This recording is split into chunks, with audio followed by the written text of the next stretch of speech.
එල්ලෙන්න එපා. අපි දන්නවා ඔබ කවුද කියලා. නැගිලා දුවපන්.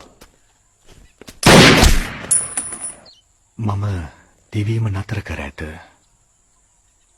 නීතිය ක්‍රියාත්මක කිරීමට බැඳී සිටින ඔබගේ ඕනෑම නීත්‍යානුකූල විධානයකට මම එකඟයි. පොලිසියලා කට වහපන්. උඹේ බොරුවට රැවටෙන්නේ නැහැ. උඹ අපිත් එක්ක ආවේ නැත්තම් උඹ බරලා මිනිහරි අරගෙන යනවා. මම මරණ බියෙන් ගැලවී ඇත. ඒත් මට නීතියට අවනත වෙන්න අවශ්‍යයි. ඒ නිසා අනිවාර්යෙන්ම මම ඔබත් සමග එන්නම්.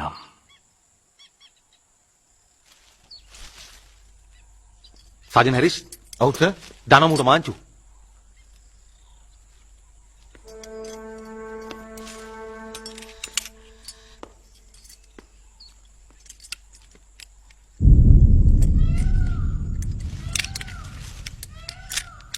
සර් මේක ලොක් වෙන්නේ නැහැ නේ සර්. දෙන වයිෂේ.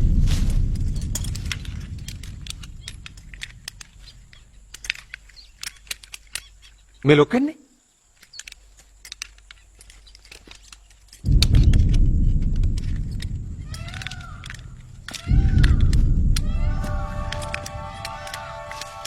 නෑනේ සර් ලොක් වෙන්නේ නෑනේ.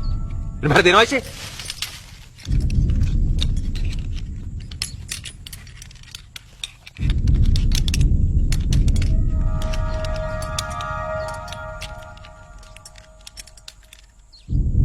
ලොක් වෙන්නේ ආයිෂේ. මේ බාල බඩුව අරගෙන වෙලාවකට ලොක් වෙනවා වෙලාවකට ලොක් වෙන්නේ නැහැ. සාජන් හැරිස්. මේකව ගාඩ් කරන් යන්න. බලනවා සිවුරස් මොනවද ආයෙත් වෙනවද කියලා. සර්ච් කරලා බලනවා. හොඳයි සර්.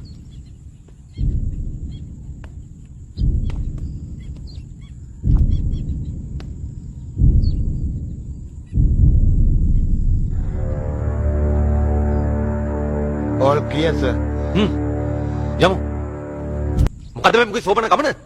සාජන් හැරිස් දෙන්නෙක් කල්ලාගෙන මූ ඇදලා ගිහින් දාන ජීප් එකට. කමක් නැහැ සර්. තව ටිකයිනේ යන්න තියෙන්නේ. ඔහම ගියාද? ඊයේ සර්ව බස්සලා අපි අරුව අරන් ගියානේ මැඩම් ගාවට. ඒදි මාර වැඩන්නේ සර් උනේ.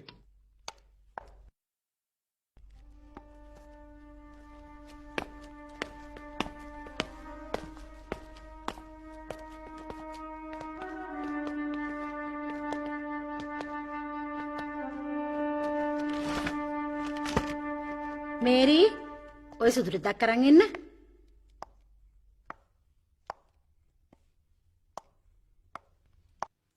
සුවපත් වේවා. අසුන් ගන්න හාමුදුරනේ.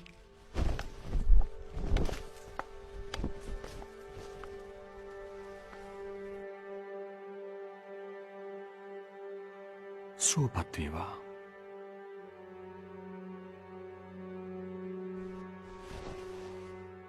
මැඩම් වැලිකඩ ඉරෙන් පැන්න පොඩි සිරා අද අපි අරස් කළා. කෝ ඉතින්? අර ඉන්නේ මැඩම්. සාජන්ට පිස්සුද? නැහැ. ඔහු නිවැරදි. ඒ හිරෙන් පැන්න පොඩි සිරා එහෙම නැත්නම් ආර්යසිරි මම තමයි. ඔබතුමිය නීතිය ක්‍රියාත්මක කරන්න.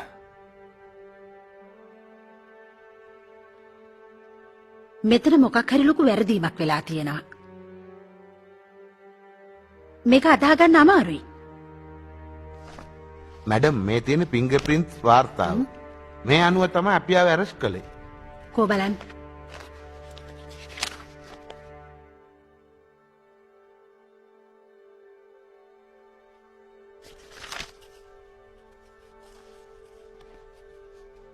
හරි. මම මේ විදිහට ඕඩර් එක ගහන්නම්. අඩුම ගණනේ හෙට වැලිකඩ බන්ධනාගාරයෙන් වගකිව යුතු සීනියර් ඔෆිසර්ස්ලා 3 දෙනෙක්වත් ඇවිල්ලා. මේ අයව අඳුනගත්තොත් විතරයි වැලිකඩට බාර දෙන්නේ. තේරුණාද? එහෙම නැත්නම් හෙටම මේ අයව හිටපු තැනට ගෙනිහින් බස්සන්න ඕනේ. වැලිකඩද කරන්න ඕන දේ මම ප්‍රසිද්ධ එකට කියන්නම්. ඔන්න බලනවා. ඔන්න බලනවා මොකේ රංගපෑම. අද හවසට කමිෂන එනවා. ඊට කලින් මූගේ සිවුර ගලවලා ජම්පරේ ගස්සන්න ඕනේ. හරිද? එඩ්මන් මරපු එකට රිටර්න් එක දෙන්නත් ඕනේනේ නැද සර්? නෝමන් මහත්තයා හිටියනම් මෙලහටත් මුගේ ඉලයට දෙක තුනක් කඩලා උඹලා මොනවා කළත් මට ප්‍රශ්නයක් නෑ. හැබැයි ලෙඩ දාගන්න විතරක් එපා. තට්ටුවක් දෙයක් දැම්මත් නම් කමන්නේ. පිටට පේන්න තුවාල බෑ. තේරුණාද? ජම්පරේ ගස්සලා සිවුරේ ස්ටෝස් වලට බාර දෙනවා. හරිද? සර්බය වෙන්න එපා. අපි ගාන්ට වැඩේ දෙන්නම්කෝ.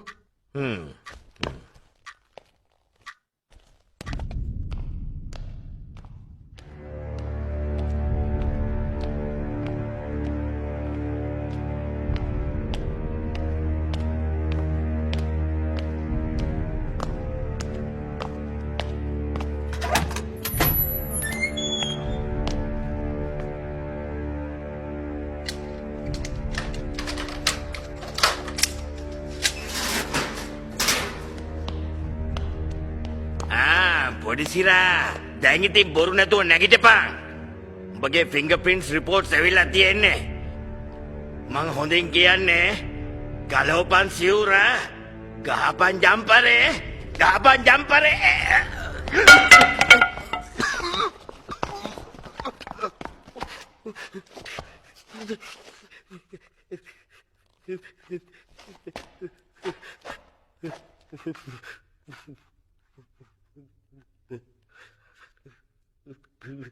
ගුරුගේ මහත්මයා මේ වතුර කෝපය ගන්න.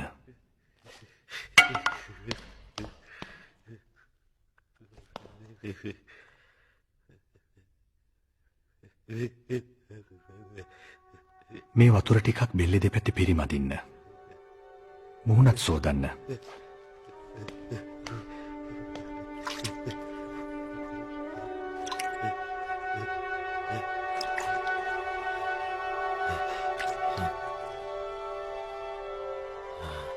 දැන් නැගිට්ටවන්න.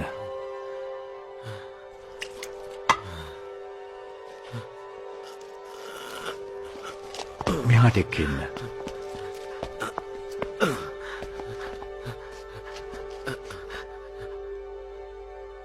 සිත සංසුන් කරගත්තොත් මරික්කාර් මහත්මයාට තව විනාඩි 5කින් සම්පූර්ණ සුවය ලැබේවි. හිතට ආපු අධික කෝපය නිසායි මෙහෙම දෙයක් සිද්ධ වුණේ. ගිහින් වාඩි වෙන්න.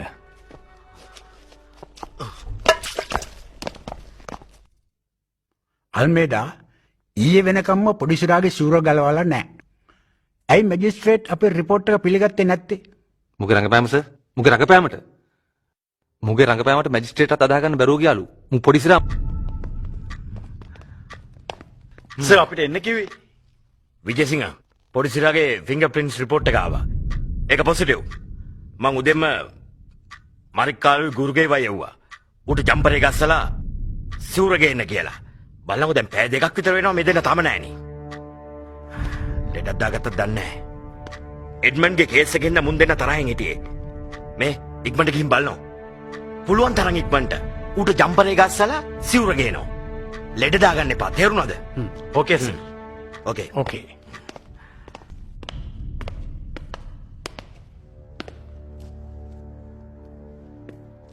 උඹලා ඔය ඩියුටි කරන හැටිද? අන්න අර බොස් බලන් ඉන්න උඹලා එනකම්. මූත් තාම සිවුර පිටි. අද මම මුගේ සිවුර ගලවලා මිසක් යන්නේ නැහැ. අද මං උඹට හිටපන්. නේ පොඩිසිරා. උඹ හිරෙන් පැනලා ගිහලා මැජික් ඉගෙනගෙන ආ? උඹේ ඔය මැජික් වලට මාව බය කරන්න බෑ. විජේසිංහ මහත්මයා මම ඉන්ද්‍රජාලිකයෙක් නොවේ. මා කලේ ඔබගේ සිත තුළ කෝපයෙන් දැවෙන ගිනිතැල් ඔබටම පෙනෙන්නට සැලැස්වීම පමණයි. පිල්ලේ දීපා මුගේ ඔළුවට එකක් කලන්ත දාලා වැටෙන්න. ඉතුරු වැඩේ මම බලන්න.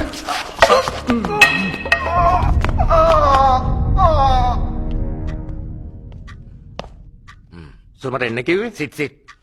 thank you. අයිසේ බලනකො. මේක මාර වදයක් වුණානේ. ඇයි සර්? දැන් 4 දෙනෙක් ඇව්වා පොඩිසිරාගේ සිවුර ගලවලා ජම්පරේ ගස්සන්න. දැන් හවසට කමිෂන් එනවා. ඊට කලින් මේක ඉවරයක් කරන්න එපා. නැත්තම් මේ මනුස්සයා මගේ ඇඟට නෙගොඩ වෙන්නේ. උදේ 9ට විතර මරික්කාරුයි ගුරුගේ වයි යවුවා. ඒ දෙන්න පරක්කු නිසා පැයකට පස්සේ මං ඇරියා විජේසිංහ වයි පිල්ලෙවයි. බල්ලකෝ දැන් එකටත් කිට්ටුයි. මෙයාකු තාම නෑනේ. ඈ මේ ක්‍රිස්ටින් මට යන්න විදිහක් නෑ. මට මේ රිපෝට් එකක් හදන්න තියෙනවා. අද හවස් යන්න කලින් මේක දෙන්න ඕනේ. මේ ක්‍රිස්ටින් ඉක්මනට ගිහිල්ලා බලන්න මොකද්ද වෙලා තියෙන්නේ කියලා. ඕකේ. අරයාකාට සිහිය නැති වෙනකන් ගහලා සිහිය එනකන් මුන් හතර දෙනා ළඟට වෙලා ඉන්නවද දන්නේ නැහැ. සිහිය නැති වුණත් කමන්නේ ගිහිල්ලා බලලා ඇවිල්ලා කියන්න මට මොකද්ද වෙලා තියෙන්නේ කියලා. හරි හරි. ඕකේ. ඕකේ. thank you. ඕකේ.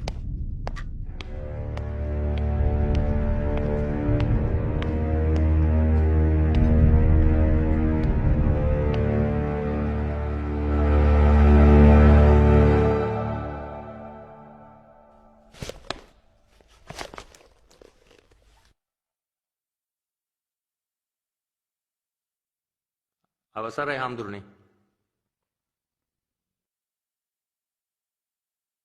හාමුදුරුවනේ මං අහලා තියෙනවා කෙලෙස් නසපු අයට නියම සත්‍ය අවබෝධ කරගන්න ඥානය පහළ වෙනවා කියලා.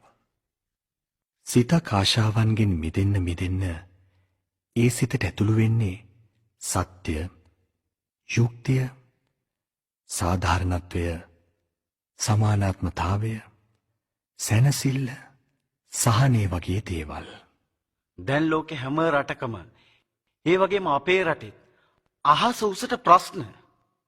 අපේ ළමයින්ගේ අනාගතය ගැන හිතනකොට මහා බයකුත් දැනෙනවා. ඔබ වහන්සිට පුළුවන්ද ඇයි මෙහෙම වෙන්නේ කියලා හේතුව කියන්න? රටක ප්‍රශ්නවලට විසඳුම සෙවීම බාර වෙන්නේ ඒ රටේ නායකයට. ප්‍රධාන වශයෙන් නායකයෝ වර්ග දෙකකට බෙදන්න පුළුවන්. සමත් හා අසමත් කියලා. සමත් නායකයෙක් වුණොත් ඔහු සියලු ප්‍රශ්න විසඳාවි. අසමත් නායකයෙක් වුණොත් රටේ ප්‍රශ්න වැඩි වේවි. අවුරුදු 30ක පමණ කාලයක් ගලා යන අසමත් පාලනයක් කෙලවර වෙන්නේ මහා ලේවිලකින්. තමන්ගේ සීමිත පාලන කාලයක් අවසානයේදී ඕනෑම නායකයෙකුට දැනගන්න පුළුවන් තමන් සමත්ද අසමත්ද කියන එක. අසමත් නම් වහාම ඉවත් වී වෙනත් කෙනෙකුට ඉඩ දෙන්න ඕන. එවිට යම් දිනක සමත් පාලකයෙක් ඒ රටට ලැබෙවි.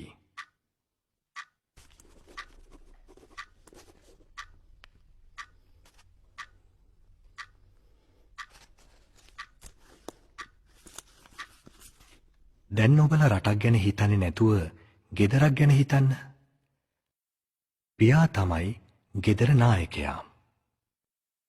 ගෙදර ළමයි 10ක් 12ක් ඉන්නකොට ඒ හැමදෙනාම හොඳින් රැක බලා ගන්න එක පියාගේ වගකීමක්. ළමයින්ට උගන්වන්න ඕන. ලෙඩ වුණාම බේතේ තරම් දෙන්න ඕන. අවුරුදු 18 වුණාම ජීවත් වෙන මාර්ගයක් ඒ දරුවන්ට සලසලා දෙන්න ඕන. ඒවා පියෙකුගේ යුතුයකම් හා වගකීම්. ඒ වගේම ඒවා ඒ ළමයින්ගේ අයිතිය සහ උරුමය. එහෙමයි හාමුදුරනේ.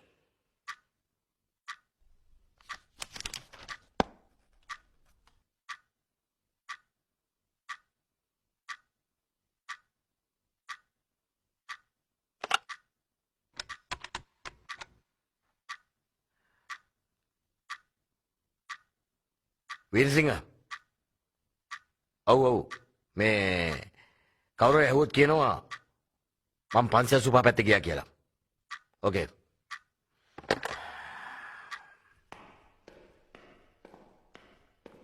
යම් කෙනෙකුට හෝ යම් පවුලකට හෝ යම් දේශයකට හෝ තම වියදමට සරිලන ආදායම උපයා ගන්න අසමත් වේ නම් ඒ කියන්නේ තමාගේ ආදායම ඉක්මවා වියදම් කරනවා නම් ඒ පුද්ගලයාට හෝ ඒ පවුලට හෝ ඒ දේශයට අනිවාර්යෙන්ම සිද්ධ වෙනවා අනුන්ට අතපාන්න.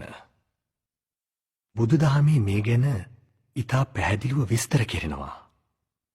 මේ විදිහට කාලයක් ගියොත් පුද්ගලයෙක් හෝ පවුලක් නම් ඒ පුද්ගලයා හෝ පවුල සිඟමනට වැටි විනාශ වී යනවා. ඒකේන භෝගේ පුංජෙය්‍ය දුයිහි කම්මම් පයෝජයේ චතුත්තංච නිදාපේය ආපදාසු භවිස්සති. තම ආදායම සහ වියදම කළමනාකරණය කරන විදිහ ගැන සිංහාලෝවාද සූත්‍රයේ සඳහන් වෙන්නේ එහෙමයි. ගිහි ජීවිතය සාර්ථක කර ගැනීමට අනුගමනය කළ යුතු ක්‍රියාමාර්ග 4ක් වියග්ගපජ්ජ සූත්‍රයේ සඳහන් වෙනවා. චත්තාරෝ මේ වියග්ගපජ්ජ දිට්ඨ ධම්ම හිතාය සංවත්තන්ති කතමේ චත්තාරෝ. මොනවද මේ 4? උට්ඨාන සම්පදා, ආරක්ඛ සම්පදා, කල්යාණ මිත්තතා, සමජීවිකතා. මෙහි සමජීවිකතා කියන්නේ තම ආදායම අනුව වියදම කළමනාකරණය කළ යුතු බවයි. දේශයකට මේ මූලධර්මයේ බලපාන්නේ මදක් වෙනස් විදිහකට. මනා කළමනාකාරීත්වයකින් තොර දේශයක එක් කොටසක් අන්ත අසරණ තත්වයට පත්වෙනවා. රටේ සම්පත් විදේශීය ආධිපත්‍යයට නතුවීමේ අවදානමට ලක් වෙනවා. මෙවන් තත්ත්වයක් කාලයක් පුරා දේශයක පැවතුනහොත් කවුරු හරි යම් දිනක මේ පීඩිත කොටසට නායකත්වයේ දීලා කැරලි සහ අරගලවලට මුල පුරනවා. මුළු රටම ලේවිලක් බවට පත් වෙනවා. ඒ වගේම තමයි යම් දේශයක කොටසකගේ ජීවිත ලස්සන වෙලා කොටසකගේ ජීවිත අවලස්සන වෙනවා නම් ඒ දේශයේ සැමටම හැමදාම ප්‍රශ්න මත අමිහිරි ජීවිත තමයි ගෙවන්න සිද්ධ වෙන්නේ. ඒකයි සත්‍ය.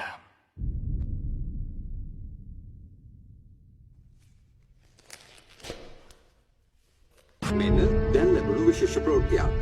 ඒ උදේ යටකල රාජමහා විහාරාධිපති උච්ච අවුංගල්ලේ ශ්‍රී රත්නජෝති හිමියන් සිරගතව සිටින පොඩිසිරා සම්බන්ධව ජනාධිපතිතුමන් සමග කරන ලද සාකච්ඡාවකට අනුව ගල්ලේ අරියදම්ම නමින් මහණව සිටි පොඩිසිරා සියලු චෝදනාවලින් නිදොස් කොට නිදහස් කිරීමට තීරණය කරන ලදී.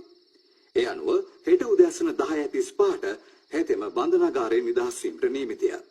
මේ සම්බන්ධව වැඩි විස්තර රාත්‍රී 9ට බලාපොරොත්තු වන්න.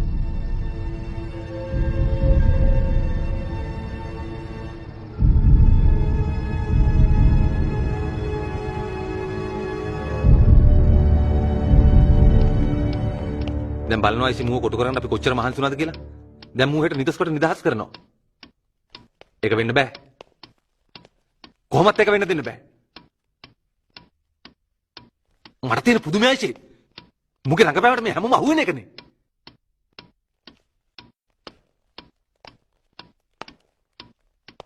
මූ තව මාස දෙක තුනක් කොහොම ඉඳලා මොකක් හරි ලොකු රොබර් එකක් දීලා පිටරටකට පණි.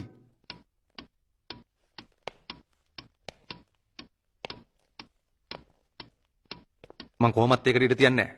සජන් හැරිස් සර් තමසර කිසි දෙයකට බය වෙන්න එපා. මේකේ වගකීම සම්පූර්ණ මම බාර ගන්නවා.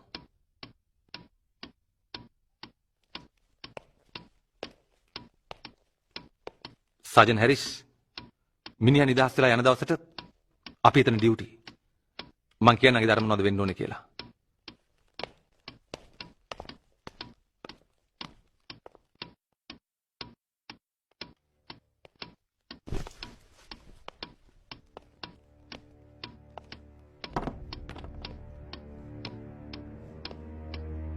ඉඳගන්නකො.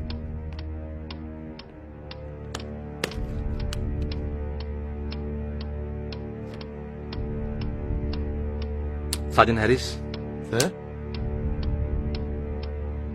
මේක පත්තරයකින් වහගෙන යන්න ඕනේ. මං කියන්න වැඩේ කරන්නේ කොහොමද කියලා.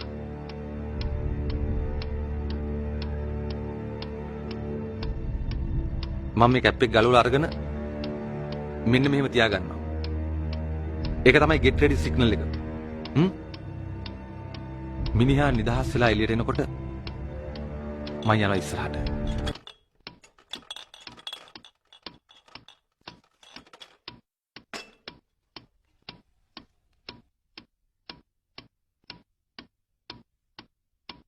මම මේ කොළුවට දාගන්නේ ෆයිනල් සිග්නල් එක.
Yes, sir.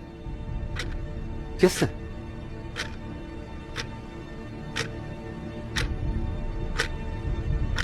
Okay. Okay, sir.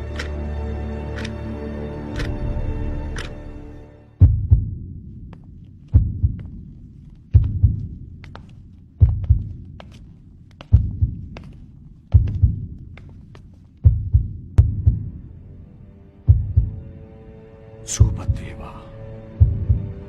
සුවපත් වේවා.